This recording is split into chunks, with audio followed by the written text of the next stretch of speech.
সৃষ্টির শুরুতে। আমরা একটা সুন্দর পৃথিবীতে বাস করি। যে দেখো কত সুন্দর প্রকৃতি তোমার চারপাশে। চলো আমরা সৃষ্টির শুরুতে ফিরে যাই, দেখি বাইবেল আমাদের সে বিষয়ে কি বলে।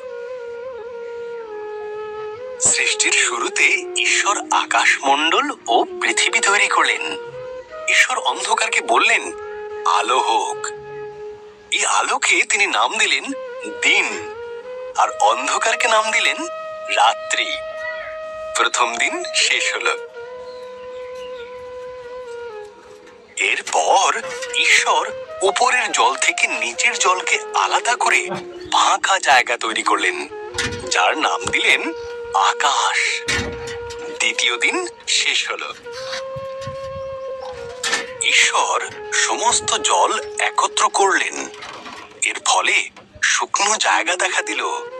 তিনি শুকনো জায়গার নাম দিলেন ভূমি, আর জমা জলের নাম দিলেন সমুদ্র।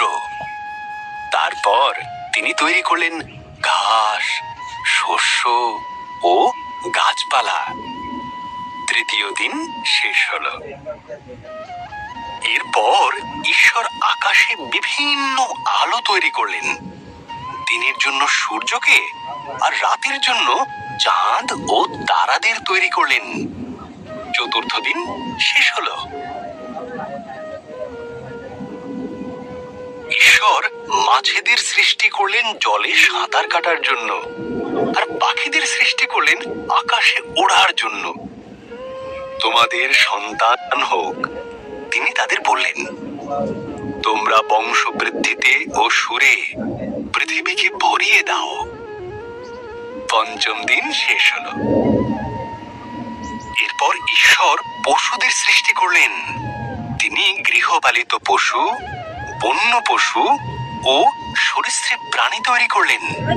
ঈশ্বর বললেন, আরো একটি সৃষ্টি বাকি আছে, যা সবার মধ্যে অত্যন্ত মূল্যবান।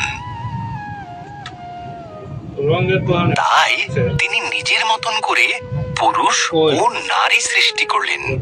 তিনি বললেন, তোমাদের সন্তান হোক, পৃথিবীর দায়িত্ব নাও, মাছ ও পশু পাখিদের যত্নে রেখো। ষষ্ঠ দিন শেষ হলো। এরপর ঈশ্বর দেখলেন তাঁর সমস্ত সৃষ্টিকে খুব সুন্দর। তিনি বললেন, এই সপ্তম দিনে তিনি বিশ্রামে গেলেন এবং দিনটিকে স্মরণীয় করে রাখলেন। সপ্তম দিন শেষ হলো।